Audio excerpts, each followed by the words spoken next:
From the Weather NorCal Command Center, this is your afternoon update.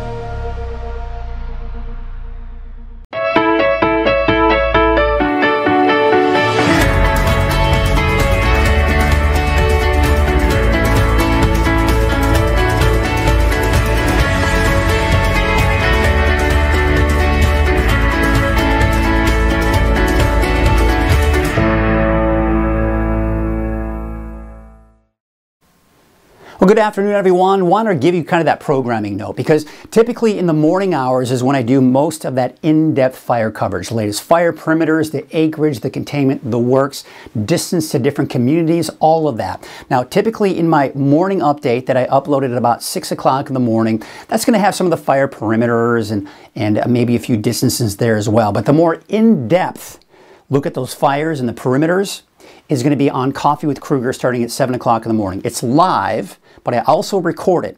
So if you don't get a chance to watch it in the morning, say later in the morning or afternoon, all you do is click on this banner right here from weathernorcal.com. Click on this and that'll take you to the recorded version of Coffee with Kruger. That'll have the latest on the fires, at least from the morning hours. Now through the day, I typically don't cover the fires in as much depth in these recordings here, including this noon update and not to mention even the evening update. Now, if there's a major outbreak in the evening, then of course I'll go live and we'll cover it. But for the most part, most of my fire coverage is going to be in the morning hours. So with that said, during the day, if you want to check out the latest on the fires, very easily from weathernorcal.com, click on the fire danger section right here, and that'll have pretty much everything you need. All right, let's take a look at your weather headlines. We do have a warming trend the rest of this week into the weekend. Yes, back into the triple digits as early as tomorrow for parts of the valley here.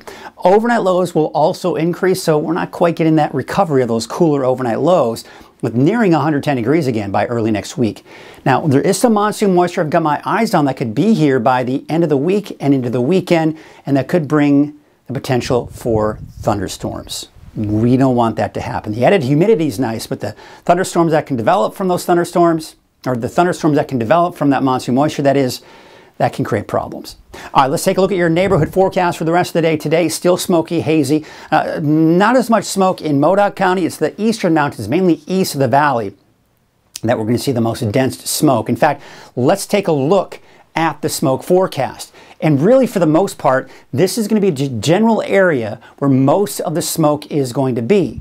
So as we take you into the afternoon hours, into the evening today, look where most of it is. Susanville and Chester. Okay, now you head to the west of that, maybe a little bit of haze for Reading and Red Bluff, but not as bad, and that's also the case west of that as well. Even Siskiyou and Modoc County, for the most part, staying away from that. Then we go into tonight and tomorrow morning. It actually begins to drift a little bit to the south, so many parts of Plumas County seeing some fairly dense smoke in some areas, but again, not as bad for the valley or northward. Now we take you into Wednesday afternoon, and the smoke begins to kind of drift northward again. Very dense smoke around Chester. We start to see more haze and smoke northward, and even some of that working its way into parts of the valley, in particular around Reading and Red Bluff, and then more of that dense smoke around Chester, Susanville, and Bernie may even see some of that dense smoke as well. And then, of course, maybe not as dense for the north end of Lassen County and into Modoc County as well. So still some very dense smoke, especially east of the valley. I've got the park fire perimeter in here, just kind of give you an idea of the overall wind pattern. Now, this wind pattern is not taking into account the fire itself, because as we know, the fire generates its own winds, it creates its own weather, right? But we just need to take a look at what the winds are expected to do in an overall general sense of things. Because if we have a major wind event, it doesn't matter if there's a fire there or not. That's going to have a big impact on that fire, all right? So you can see those winds coming in from the south at 5 o'clock today. All right, then we go into tomorrow morning. Those winds are going to be much calmer as we go into the overnight hours and tomorrow morning. Looks like they may pick back up again as we go into your Wednesday, and that may be the case again going into your Thursday. In fact, it may even be a bit stronger on Thursday. As we take a look at our fire weather risk here, it's in the moderate range for the valley. East mountains here, they're also in the moderate range, so not bad when we're talking fire weather risk. Now we take you into Wednesday. North end of the valley, now we're getting higher fire risk, right? We're within that high range, and we're beginning to see more of that off into some of the higher elevations as well. We take you into your Thursday, and once again, we're seeing just a little bit more in those deeper oranges and reds. Now we're getting in the high to even very high range for the north end of the valley, Shasta Valley, of course, central Siskiyou County, and we're getting into the moderate to high range for Modoc County and into Lassen County as well. This is something we need to be aware of because we don't want new fires to start, because should they start under these conditions, they can spread very rapidly. All right, so let's take a look at your satellite image here from the last 12 hours. You can see that there is some moisture, and not to mention a disturbance that's got some cooler air associated with it. That is moving on out of here, and as a result, our temperatures are going to increase. But we're also monitoring the potential for some monsoon moisture to work its way in later this week as well. So let's start off with Precision Futurecast, that is, and show you what we've got going on. We're going to take you into around the morning hours tomorrow. That fog along the coast, but not much going on elsewhere. The afternoon, some afternoon cumulus clouds in the mountains, and still some of that fog hovering around the coast. We're going to have a hard time breaking that fog apart, even as we go into your Thursday afternoon, that fog remaining fairly consistent even along the coast here. But not much in the way of cloud cover developing Thursday afternoon. It's Friday that we got to watch that monsoon moisture coming in. Now, late in the day, it's probably late afternoon, early evening that we'll see the best potential for thunderstorms to maybe develop.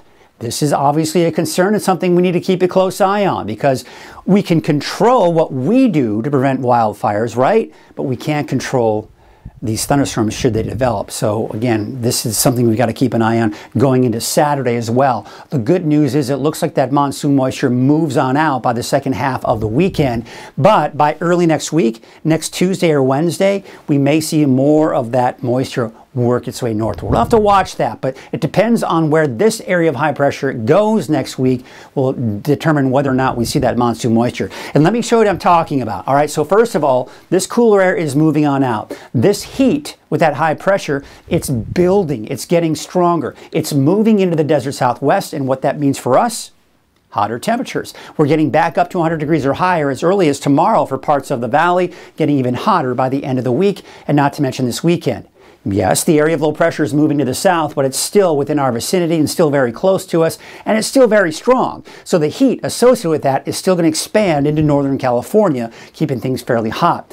This then begins to move westward, closer to us. Temperatures may actually be even hotter by the time we get into Monday, Tuesday, Wednesday of next week.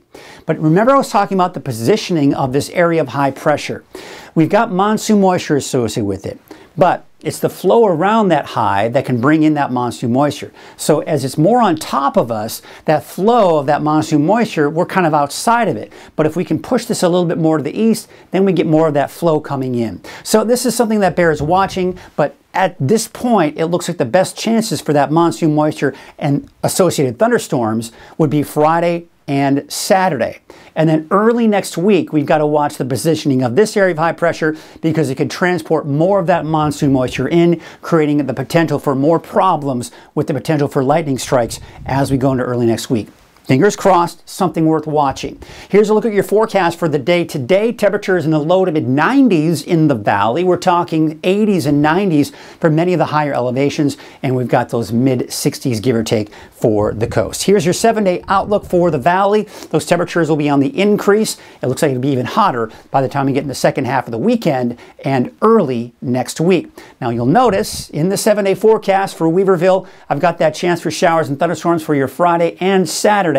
Not necessarily the case for the inland areas, although maybe some of those extreme eastern portions of Del Norte and Humboldt counties could see a stray thunderstorm as well. Meanwhile, for Siskiyou, Modoc, and the eastern mountains, also that chance for afternoon thunderstorms coming Friday, not to mention Saturday, and then most of that monsoon moisture should move out by Sunday and Monday. We're the locals down the street. The neighbor you come to for advice. A nest egg for the golden years.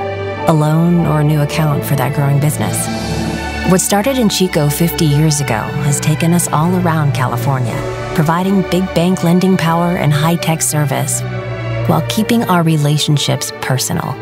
We're still the locals down the street, no matter where your street might be. Tri-Counties Bank, California's local bank.